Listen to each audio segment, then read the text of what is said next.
আচ্ছা মা, ভিডিওটা তাজমহল এত সম্পূর্ণ সুন্দর। দেখে যাবেন। তাজমহল কি আমরাই বানিয়েছি, তাই না? না তো, যিনি বানিয়েছিলেন উনার নাম সম্রাট শাহজাহান। উনি মুসলিম ছিলেন।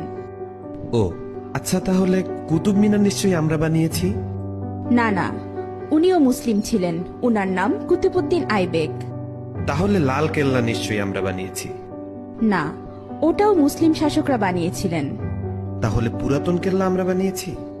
না, পুরাতন কেল্লাও মুসলিমরা বানিয়েছে। তাহলে চার মিনার নিশ্চয়ই আমরা বানিয়েছি। না, চারমিনারও মুসলিম শাসকরা বানিয়েছে। মা, আমি শুনেছি ভারতের সবচেয়ে বড় ও পুরাতন রোড গ্র্যান্ড ট্রাঙ্ক প্রায় 3000 কিলোমিটার পর্যন্ত বিস্তৃত। সেটা তো আমরা বানিয়েছি।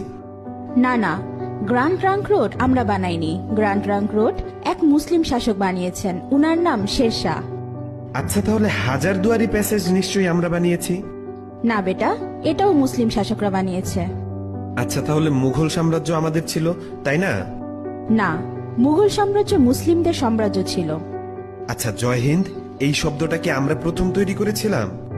না, এটাও একজন মুসলিম প্রথম বলেছিল।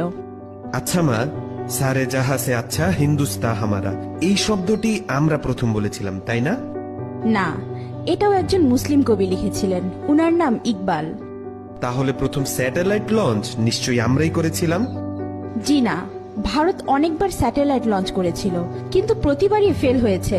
এরপর এপিজে আবুল কালাম আজাদ প্রথমবার সাকসেসফুল ভাবে স্যাটেলাইট লঞ্চ করেছিলেন। উনি না থাকলে আজ ভারত স্যাটেলাইট লঞ্চ করতে পারত না। তাহলে পারমাণবিক অস্ত্র নিশ্চয়ই আমরা বানিয়েছি। না না, পারমাণবিক অস্ত্র একজন মুসলিম আবিষ্কার করেছে। উনার নাম এপিজে আবুল কালাম আজাদ।